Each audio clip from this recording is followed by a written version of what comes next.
জিবরাইল আলাইহিস সালাতু ওয়াস সালাম যখন জমিনে পদার্পণ করলো, আল্লাহর হাবিব দৌড়াইয়া জিবরাইলের কাছে গিয়া একটু অভিমান সুরে বলল, জিবরাইল কেন আসছস? 15 দিন কেন আসলি না আমারে বল। জিবরাইল কয়, হুজুর আপনার কান্নার কারণে আপনি বারবার বলতেছেন আল্লাহ আপনারে ভুলে গেছে, তাই আল্লাহ এই মুহূর্তে একটা সূরা নাজিল করছে আপনারে খুশি করার জন্য। সূরাটার নাম হলো সূরা দুহা। এই ঘটনারে কেন্দ্র করে সূরা নাজিল হয়, কিন্তু নবী বলেন সূরা নাজিল হয়েছে আগে শুনবো পড়ে, আগে বল কেন 15 দিন আসলি না? এ জিবরাইল 15 দিন কেন আসলি না? তুই কি দেখোস নাই রে জিবরাইল, গোটা মক্কাতে আমার বিরুদ্ধে কত অপপ্রচার, আমারে কি পরিমাণ গালমন্দ করতেছে। আমারে মানুষ বলতে লাগলো আমি নাকি মিথ্যা নবী দাবি করছি, আমারে মানুষ গালমন্দ করতে লাগলো আমি নবী না রাসূল না, এমন আন্দোলনে তারা নামছে আমারে গালাগালি করে। কেন রে জিবরাইল 15 দিন আসলি না? 15 দিন আমারে কেন কান্দাইলি? জিবরাইল কয়, হুজুর আমি আসতে চাই গো, কিন্তু আমার মালিক যে আমারে আসতে দেয় না। জিবরাইল কয়, আমি তো আসতে চাই কিন্তু আল্লাহ আমারে আসতে দেয় না। জিবরাইল বলে, পয়গম্বর আমি আসতে চাই, আমার মালিক আমারে আসতে দেয় না। আল্লাহর নবী বলেন, জিবরাইল রে কি এমন অপরাধ আমি নবী করছি যে তোরে আমার মালিক আসতে দেয় না? কি করছি আমি বল? জিবরাইল কয়, হুজুর 15 দিন আগে আপনার কাছে মক্কার কিছু লিডার আসছিল, প্রায় 15 জনের মতো। মক্কার বাগা বাগা কিছু লোক আপনার কাছে আসছে, 3টা প্রশ্নের জবাব আপনাকে দেওয়ার জন্য তারা বলছে। আপনি তাদেরকে উত্তর দিছেন আগামীকালকে বলবেন। এই কথাটা আমার মালিকের কাছে পছন্দ হয় নাই। আমার যুবক মুরব্বী বাবারা, এখান থেকে উম্মতের বহুত বড় একটা শিক্ষা নেওয়া দরকার। এখানে আমাদের শিকার আছে, বোঝার আছে। উম্মতকে শিক্ষা দেওয়ার জন্য এই ঘটনাটা আল্লাহ ঘটাইছে। পয়গম্বরের কাছে যখন 3টা প্রশ্নের জবাব চাইল রে, পয়গম্বর তাদেরকে বলল আগামীকালকে বলবো। এই আগামীকালকে বলবো কথাটা আল্লাহর কাছে পছন্দ হয় নাই, কারণ আমার নবী আগামীকালকে বলবো এর আগে ইনশাআল্লাহ বলে নাই। কথা কি বুঝতেছেন? মাঝখানে কি বলে নাই? ইনশাআল্লাহ নবী বলে নাই। এই কারণে আমার আল্লাহর কাছে এই কথাটা পছন্দ হয় নাই। আর নবী একবার ইনশাআল্লাহ না বলার কারণে 15 দিন আমার নবীরে আল্লাহ কান্দাইছে। একবার ইনশাআল্লাহ না বলার কারণে পয়গম্বর কানলো রে। একদিন 2 দিন নয়, 15 দিন আমার নবী কাঁদছে। কানতে কানতে নবী শুধু কাঁদছে এমনটা নয়, 15 দিন পর্যন্ত মক্কার মানুষ আমার নবীর বিরোধিতা করছে, আমার নবীরে গালি দিছে, নবীরে মিথ্যা বলে গালি দিছে। কিন্তু 15 দিন পর্যন্ত ওহী আসে নাই, শুধু ইনশাআল্লাহ না বলার কারণে। এখানে উম্মতের শিক্ষা হলো, এ উম্মত, নবী ইনশাআল্লাহ না বলার কারণে যদি পয়গম্বরকে আমার মালিক 15 দিন কান্দায়, তাহলে আপনারাই বলুন আমাদের ইনশাআল্লাহ না বললে কি হবে? কথা কন্যা দি, আমরা অনেক সময় বলি আগামীকালকে ঢাকা যাব, এই ঢাকা যাব, এই কথা বললে হবে না। মাঝখানে বলতে হবে আগামীকালকে ঢাকা যাব ইনশাআল্লাহ। কথা হয় না? আমি খানা খাবো, কথা কয় না, ইনশাআল্লাহ। আমি বিবাহ করব, ইনশাআল্লাহ। আমি তোমাকে কিছু টাকা দিব, ইনশাআল্লাহ। আমি আসতেছি তোমার কাছে, ইনশাআল্লাহ। আমি যাব, ইনশাআল্লাহ। সব কথায় ইনশাআল্লাহ ইনশাআল্লাহ বলতে হবে। ইনশাআল্লাহ শব্দের অর্থ হলো আল্লাহ যদি চায়। কথা কি বুঝতেছেন? ইনশাআল্লাহ শব্দের অর্থ কি? আল্লাহ যদি চায়, তার মানে আমি ডাকাত যাব, এটা আল্লাহ যদি চায় চলে যেতে পারবো। আমার মালিক যদি না চায় তাহলে আমি কেমনে যাব? ওই জন্য মাঝখানে ইনশাআল্লাহ বলতে হবে রে। আমাদের কিন্তু ইনশাআল্লাহ বলাটা ভুলে যাই, সাবধান। আমার নবী ইনশাআল্লাহ না বলার কারণে 15 দিন নবী কাঁদছে। এক ইনশাআল্লাহ না বলার কারণে 15 দিন ওহী বন্ধ হয়ে গেছে, জিবরাইলে আসে না, 15 দিন আসলো না ইনশাআল্লাহ না বলার কারণে। তাই উম্মত, তোমার আমার শিক্ষা গ্রহণ করা দরকার, আমাদেরকে শিকার দরকার, বুঝার দরকার। আমরা কোনো কাজে ইনশাআল্লাহ ভুলবো না।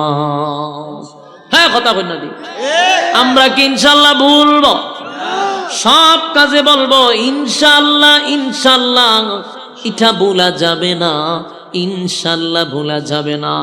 যুবক ভাইরা আমার, আল্লাহর নবী বলেন, এ জিবরাইল, ইনশাআল্লাহ বলি নাই, আমার মালিকের পছন্দ হয় নাই, বুঝলাম একদিন আমি ভুলে গেছি, কিন্তু জিবরাইল রে, 15 দিন কি আমি ইনশাআল্লাহ বলা ভুলে গেছিলাম। প্রথম দিন না হয় আমি ইনশাআল্লাহ বলি নাই, কিন্তু 15 দিন পর্যন্ত বেঈমানরা যখন আসছে 3টা প্রশ্নের জন্য, আমার নবী একদিনও ইনশাআল্লাহ বলে নাই, প্রতিদিনই বলছে আগামীকালকে আসো। তার মানে নবী ইনশাআল্লাহ বলা কি 15 দিনই ভুইলা গেল? না, এমনটা তো হওয়ার কথা না। আমার নবী একদিন, 2 দিন, 1 সপ্তাহ ভুলে যায় ইনশাআল্লাহ, এটা তো হওয়ার কথা না। মূল ঘটনা হলো নবী ভুলে যায় নাই, আমার আল্লাহ নবীরে বুলায়া দিছে। হ্যাঁ, কথা বলি, এটা হলো আমাদের আকীদা। এটা হলো কই ওয়াজ করতাম, পাবলিক ঘুমোতে হেতে বক্তা ওয়াজ সজাগ থাকলে লাভ হইব কি? হ্যাঁ, আপনারা সজাগ না ঘুমে, হাঞ্জারাত্রি যদি আপনারা জবান আল্লাহ বন্ধ করে দেয়, শেষ রাতে দিয়ে আপনারা জীবনের লেগে বুবো হয়ে যাবেন গা। একটু কথা বলেন, বলুন নবী কি 15 দিনে ভুলে গেছে গা? ভুলে নাই, ভুলে নাই, আমার মালিক ভুলাইয়া দিছে। এটা আমাদের আকীদা। কারো আকীদা যদি থাকে যে নবীরা ভুল করছে, এটা তোমাদের ভ্রান্ত আকীদা। এই আকীদায় আমরা বিশ্বাসী না। আমরা জানি নবীরা মাসুম, নবীরা গুনাহ করে নাই, আল্লাহ তাদেরকে দিয়া গুনাহ করায় নাই, গুনাহ করায় নাই। কিন্তু মাঝে মধ্যে যে ভুলগুলা করা হয়েছে, এটা আল্লাহ নবীরে ভুল করাইছে উম্মতকে শিখানোর জন্য। আল্লাহ নবীরে ভুল করাইয়া উম্মতরে শিখাইছে। নবীরা ভুল করে নাই, কারণ নবীদেরকে আল্লাহ মাসুম রাখছে।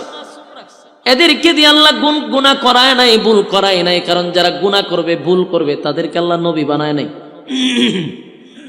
নবীদের বিষয়টা ভিন্ন। আল্লাহ উম্মতকে শিক্ষা দেওয়ার জন্য কি করছে? ভুল মাঝে মধ্যে করাইছে, ভুল করাইছে মাঝে মধ্যে উম্মতরে শিখানোর জন্য, উম্মতরে শিক্ষা দেওয়ার জন্য। যেমন একটা ঘটনা বলি সংক্ষেপে বোঝানোর জন্য।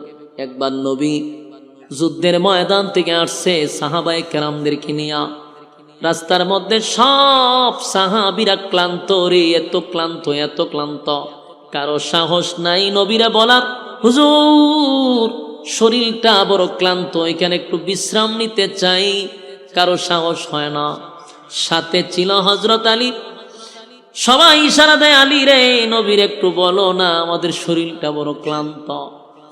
আলী আল্লাহর পয়গম্বরকে ডাইরেক্ট না বলে বলে, হুজুর এই জায়গাতে প্রচন্ড ঘাস আছে, ঘোড়াগুলি তো অনেকক্ষণ ধরে ক্লান্ত, ঘোড়ার পেটেও খিদা, এখানে একটু যদি আমরা দাঁড়াই তাহলে ঘোড়াগুলি একটু খাবার খেয়ে নিল।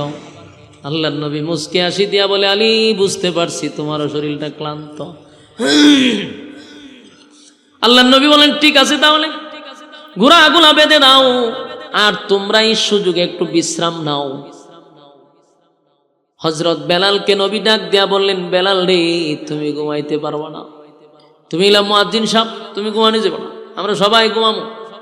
আর তোমার দায়িত্ব হলো আমাদেরকে আজানের সময় ডেকে দেওয়া। রাত্রের বেলা তো ওই যে বজরের সময় তোমার দায়িত্ব হলো আমরা ডাইকা দেওয়া, আর আমরা সবাই ঘুমাবো। বিলাল বেশারিস আর সবাই দিছে ঘুমাইছে তো ঘুমাইছে। চোখ মিল্লা দেখে সকাল 8টা বাজে। হিরে ঘটনা কিরে? হ্যাঁ, আল্লাহর হাবিব পাগলের মতো হয়ে গেছে। এই বেলাল, হেলাল ঘুম থেকে, কি সমস্যা? আমার দিন হয়ে গেছে, 8টা বাজেছে সকাল। সব সাহাবায়ে কেরাম আশ্চর্য, ঘটনা কি?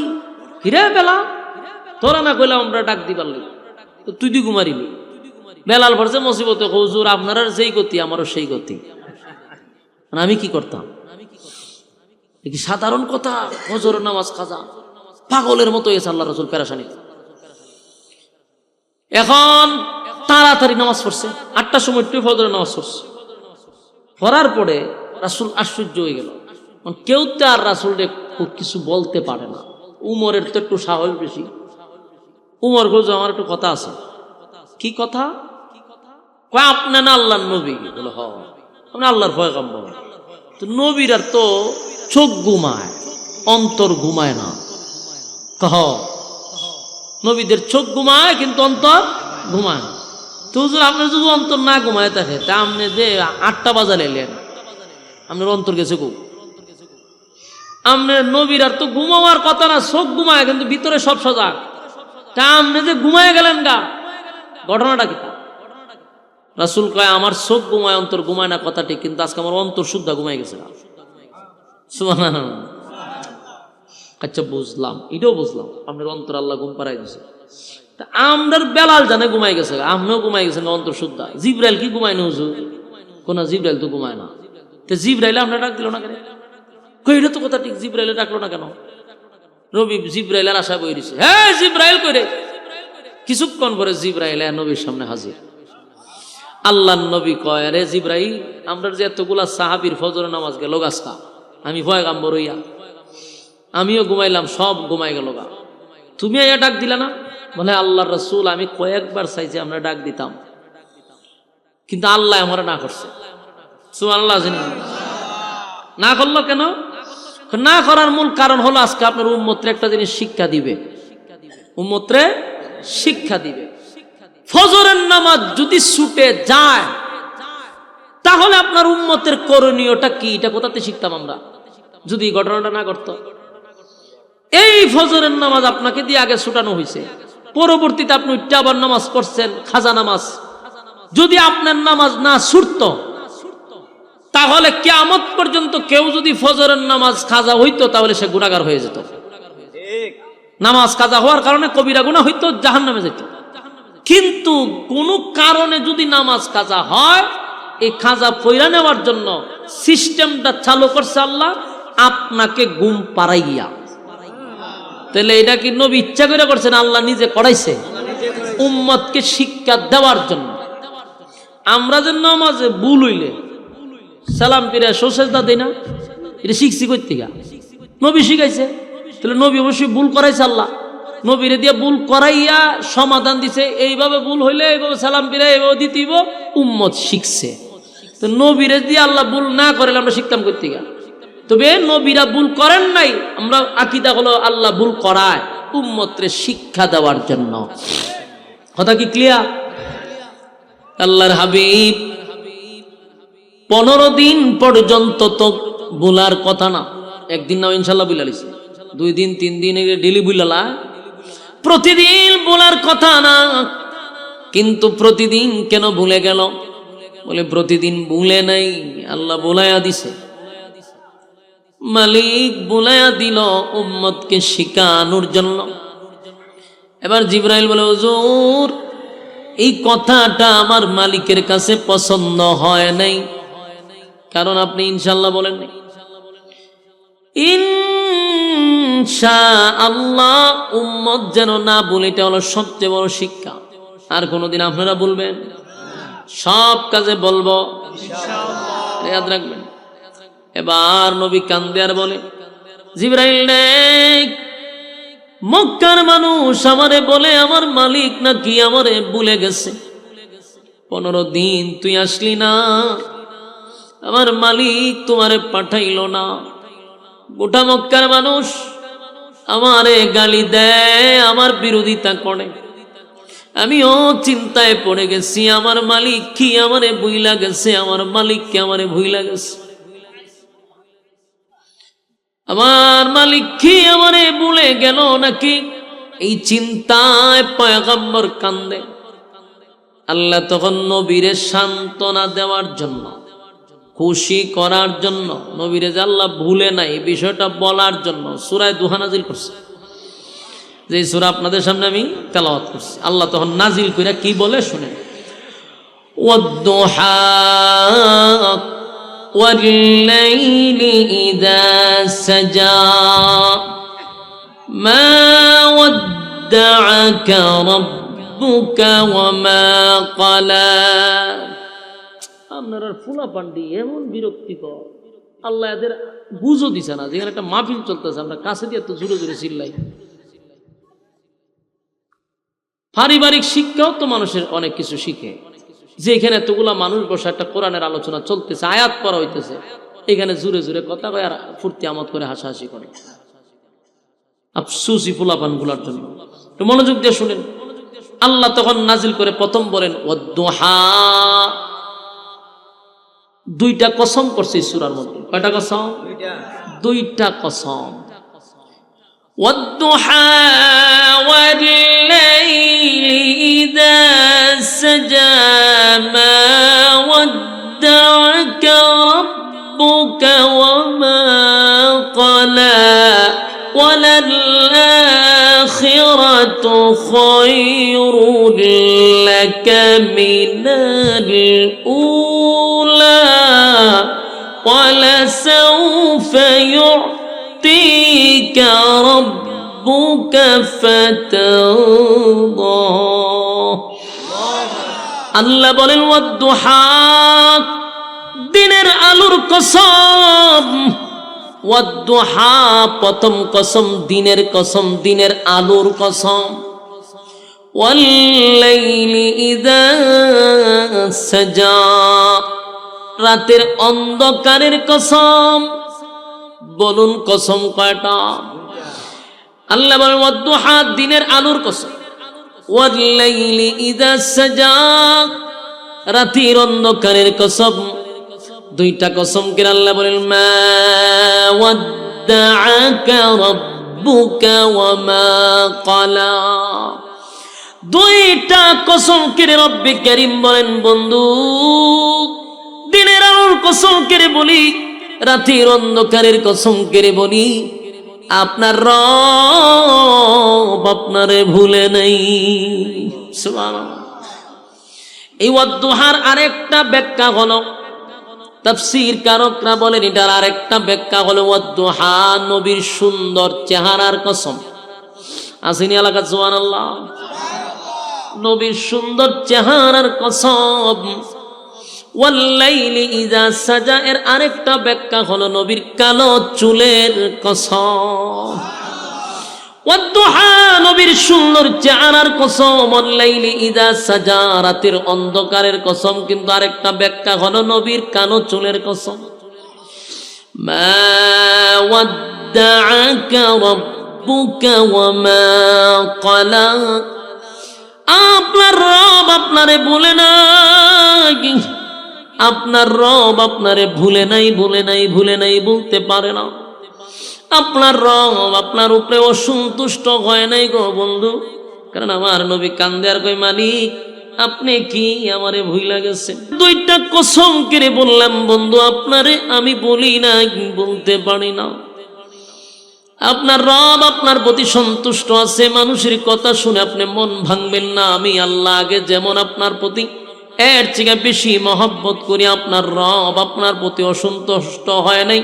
মা ওয়াদ্দা'আকা রাব্বুকা ওয়া মা ক্বালা, আপনার রব সন্তুষ্ট আছে। এরপর রব্বে কারীম বলেন ওয়ালাল আখিরাতু খায়রুল লাকা মিনাল উলা। এরপর রব্বে কারীম বলেন ওয়ালাল আখিরাতু খায়রুল লাকা মিনাল উলা। বন্ধু আপনাকে আমি যা দিছি, যা দিছি, যা দিছি এটা কিছুই না। দুনিয়ার নিয়ামত আপনাকে আমি কিছুই দেই নাই। পরবর্তী মানে পরকালের নিয়ামত আপনার জন্য আমি কোটি কোটি কোটি গুণ বেশি রাখছি। আল্লাহ নিজেই বলেন ওয়ালাল-আখিরাতু খায়রুল লাকা মিনাল উলা। আপনার রব আপনাকে যা দিছে এটা সামান্য অল্প। আপনার জন্য এই যুগের থেকে পরবর্তী যুগে আপনার জন্য নিয়ামত আমি আল্লাহ বেশি রাখছি। আপনার আমি যা দিছি অল্প, দুনিয়া কিছুই না, কিন্তু আপনার জন্য পরকালে আমি বরাদ্দ রাখছি। ওয়ালাল-আখিরাতু খায়রুল লাকা মিনাল উলা। যেই মালিক দুনিয়া সৃষ্টি করল, যেই মালিক দুনিয়ার নাজ নিয়ামত আমাদেরকে দিল, সেই মালিক নিজেই তার বন্ধুরে বুঝায়া বুঝায়া বলতেছে, বন্ধু দুনিয়ার নিয়ামত কিছুই না, এর থেকে কোটি কোটি গুণ বেশি আপনার জন্য আমি পরকালে রাখছি। যুবক ভাই, মালিক নিজেই বলে দুনিয়ার নিয়ামত কিছুই না, দুনিয়ার নিয়ামত কিছুই না, এর থেকে বেশি আমি পরকালের জন্য তোমাদের জন্য রাখছি। আমরা এই দুনিয়া পেয়ে পরকাল আমরা ভুলে গেছি। বাস্তব না বাস্তব? আল্লাহ কয় ওয়ালাল-আখিরাতু খায়রুল লাকা মিনাল উলা। যদিও নবীরে বুঝায়, কিন্তু কিয়ামত পর্যন্ত উম্মতরে নসিহত করছে। আল্লাহ বলেন দুনিয়া কিছুই না, এর থেকে কোটি কোটি গুণ আপনাকে বেশি দিব পরকালে। কিন্তু আমরা দুনিয়ার অল্প পেয়ে পরকাল ভুলে গেছি। সাবধান, আমার মালিক আমার নবীরে সন্তুষ্ট করবে। ওয়ালাল-আখিরাতু খায়রুল লাকা মিনাল উলা। এরপরে রব্বি কারীম বলেন ওয়ালাসাউফা ইউতিকা রাব্বুকা ফাতারদা। এই আয়াতে বলেন ওয়ালাসাউফা ইউতিকা রাব্বুকা ফাতারদা। রব্বি কারীম বলেন, বন্ধু খুব শীঘ্রই আমি আপনাকে খুশি করব। এই কথাগুলি আগে বোঝার চেষ্টা করেন। 15 দিন নবী আমার কাঁদল, নবীর চক্ষু দিয়া পানি জড়াইল, আর আল্লাহ 15 দিন পরে সূরা নাজিল করে আমার নবীরে কতগুলা আনন্দ দিতেছে, কতগুলা সান্ত্বনা বন্ধুরে বন্ধু দিতেছে। আবার বন্ধুরে বোঝায়, বন্ধু কান্দেন না, আমি আপনারে দুনিয়ার থেকে বেশি গুণ আপনারে পরকালে দিব। আবার বলে ওয়ালাসাউফা ইউতিকা রাব্বুকা ফাতারদা। বলল অচিরেই খুব শীঘ্রই আমি কে আপনাকে খুশি করব। তাফসীর কারকরা বলেন আল্লাহ কেন বললেন ওয়ালাসাউফা ইউতিকা রাব্বুকা ফাতারদা, নবীরে শীঘ্রই খুশি করবে। এর মানে এটা হলো কি? এর মানে এটা দুইটা কারণ হতে পারে। একটা হলো মক্কা বিজয়ের আনন্দ, নবীর অচিরেই খুশি করবে, তার মানে মক্কা বিজয়। আর একটা তাফসীর কারক উল্লেখ করছে নবীরে 7টা আসমান টপকাই আর সাজিমে নিবে, সেই ইঙ্গিত মনে হয় নবীরে দিয়া দিছে। মেরাজের রজনীর ঘটনাকে উল্লেখ করে আল্লাহ ওয়ালাসাউফা ইউতিকা রাব্বুকা ফাতারদা। আল্লাহ বলে অচিরেই আপনাকে খুশি করব। হতে পারে মক্কা বিজয়, হতে পারে মেরাজের রজনী। আল্লাহ রাব্বুল আলামিন নবীরে একের পর এক সান্ত্বনা দেয়। এরপরে আল্লাহ যে কথা বললেন, আলাম ইয়াজিদকা ইয়াতীমান আলাম ইয়াজিদকা ইয়াতীমান ফাআওয়া। আল্লাহ বলেন, তিনি কি আপনাকে ইয়তীম অবস্থায় পান নাই? খুব মনোযোগ দিয়ে শুনে, নবীর ভিশনের কথা আল্লাহ তুলছে। কেন তুলছে? মনে করেন দুই বন্ধু আপনারা অভিমান করছেন, বন্ধুর প্রতি বন্ধু অভিমান করছেন। আপনার কি মন ওয়াজ আছে? আমার তো লক্ষণ আপনারা দেখতেছি না। ওয়াজ করি দিকে ছায়া রয়েছেন হিদিকে। হ্যাঁ, মনোযোগ। আমি কি গিচ্ছা কইতাছি? বাপ দাদার গিচ্ছা শুরু করছি না আমি? হ্যাঁ, ফিরের গিচ্ছা। তা আপনারা কিতা বুঝলেন? মনোযোগ দেন। ফিরের গিচ্ছা, বাবার গিচ্ছা শুনতে গেলে মনোযোগ লাগে না। কোরআনের কথা শুনবেন, আপনি প্রতিটা আয়াতের ব্যাখ্যা শুনবেন, মনোযোগ দিবেন না। আফসুস, আপনি এদিকে চাইছেন কেন? আমার তো কোনো ইম্পর্টেন্ট ব্যক্তি এখন এখানে আছে, তাহলে অসুবিধা কি? যিনি কথা বলবে ইনি আপনার কাছে সবচেয়ে বড় হন। আমার পরে আমি উইরা গেলে আমার শিখে উনি বড় হবে। কিন্তু এখন আমি আপনার কাছে গুরুত্ব, আপনার কথা শুনেন, মনোযোগ দিয়ে শুনেন। আইসি হবিগঞ্জ থেকে, আপনি এখান থেকে বই আমার ওয়াজ শুনতেছেন না, তো গেলে পরে কি করবেন? সময় তো শেষ, লস আপনার আর আমার না। মনোযোগ দিলে আপনার লাভ, আমার আছে আর 5 মিনিট, মনোযোগ দেন না কেন? কথাগুলি বুঝার চেষ্টা করেন। দুই বন্ধু যদি ঝগড়া লাগে, অথবা ঝগড়া না, শুধু এমনি অভিমান, খুব ঘনিষ্ঠ বন্ধু অভিমান করছে একজন আরেকজনের সাথে, এখন বন্ধু বন্ধুরে খুশি করালে হয়, বেড়া তুই যে কষ্টরে বুঝলে গেছি, তোর বিপদের সময় আমি উদ্ধার করছি না, তোর রেইনের সময় আমি তোর টাকা দিছি না, তোর ফাঁসে আমি ছিলাম না, তুই কই আসলে আমি তোরে কই আনছি, বলুন বলে কিনা? কেড়ে দিতেছ ও রমিয়া, ফাঁকনামি করো, ওয়াজ শেষ হয়েছে না আমার দেখা গোস, উল্টা ফাল্টা ডিসিপ্লিন শুরু করেছেন আপনারা। ওয়াজ শেষ হয়েছে আমার, এখন কাগজ দেখো আপনি ওয়াজ শেষ করে নেন, সঙ্গীত গাওয়া শুরু করেন। কি এক আজিব অবস্থা! কেন বলবেন ওয়াজ কি শেষ হয়েছে? নি শেষ হইল। হ্যাঁ, মনোযোগ দেন। বন্ধুর সাথে বন্ধু যদি অভিমান হয়, তখন কি কয়? তখন ওই ফিসনের কথা স্মরণ করায় দে, তুই যে কষ্ট তোরে বুঝলা গেছি, হ্যাঁ বেটা তোরে বিপদের সময় টাকা দিছি না, হ্যাঁ তোরে আমি উদ্ধার করছি না, তোর জন্য এটা করছি, তোর জন্য এটা করছি, মানে হ্যাঁ বুঝায় যে তোরে অতীত আমি কিন্তু উপহার করে যাইছি, তুই কেমনে কষ্টের বুঝলা গেছি। ঠিক তেমনি ভাবে আল্লাহ নবীরে বুঝাইতেছে, আপনি কেমনে কোন আপনার বুঝলা গেছি, এটা হইল নি, আপনারা বলতাম কেন আমি? আল্লাহ তখন নবীর পিছনের কথা স্মরণ করায়, আলাম ইয়াজিদকা ইয়াতীমান ফাআওয়া, আপনি কি এতিম ছিলেন না? আপনাকে আমি এতিম অবস্থায় পেয়েছিলাম, আমি কি আপনাকে আশ্রয় দেই নাই? আল্লাহ কইতেছে। এরপর আল্লাহ বলেন, ওয়াজাদাকা দাল্লান ফাহাদা, আপনি কি পথ হারা অবস্থায় ছিলেন না? আমি আপনাকে পথ দেখাইয়া দিছি। পথ হারা বলতে কি বুঝাইলেন? কারণ যিনি এতিম, যার কেউ নাই, সে তো পথভ্রষ্ট হওয়ার কথা, কিন্তু আমি আল্লাহ তো আপনাকে ওই জায়গায় যেতে দেই নাই, আপনাকে আমি সোজা রাস্তায় রাখছি, এটা তো আমি আল্লাহ করছি, তো আমি আপনার পাশে ছিলাম না কিভাবে? আল্লাহ বলতেছে। রব্বে কারীম বলেন, ওয়াজাদাকা দাল্লান ফাহাদা, আমি কি আপনাকে পথ হারা অবস্থায় পেয়ে পথ দেখাই নাই? ওয়াজাদাকা আইলান ফাআগনা, এই জায়গাটা হলো গুরুত্বপূর্ণ। ওয়াজাদাকা আইলান ফাআগনা, আপনাকে কি আমি গরিব অবস্থায় পাই নাই? পরবর্তী আপনাকে আমি ধনী বানাই। প্রথম আপনাকে নিঃস্ব অবস্থায় আমি পাই, পরবর্তীতে আপনাকে আমি ধনী বানাই।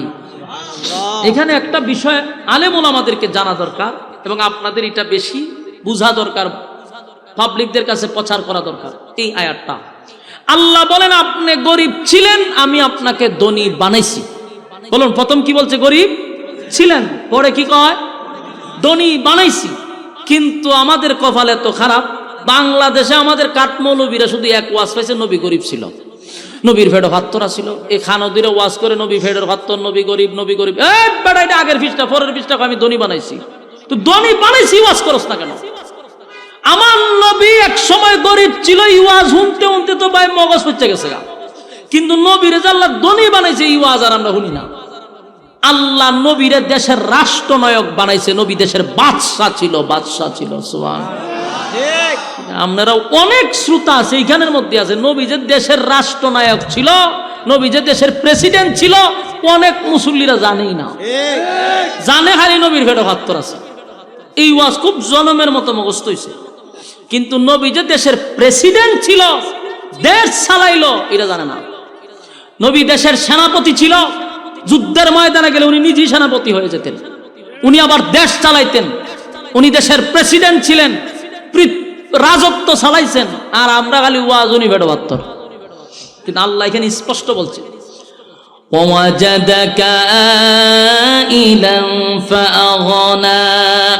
আমি আপনাকে গরিব অবস্থায় পাই, কিন্তু আপনাকে আমি ধনী বানাই। সুবহানাল্লাহ।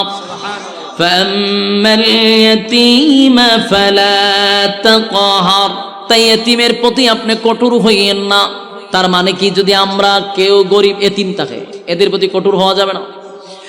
এতিমের পাশে দাঁড়াইতে হবে, এতিমদেরকে কঠোর ভাবে কথা বলা যাবে না, এতিমদের প্রতি আমাদের কঠোর হওয়া যাবে না। এরপর আল্লাহ বলেন,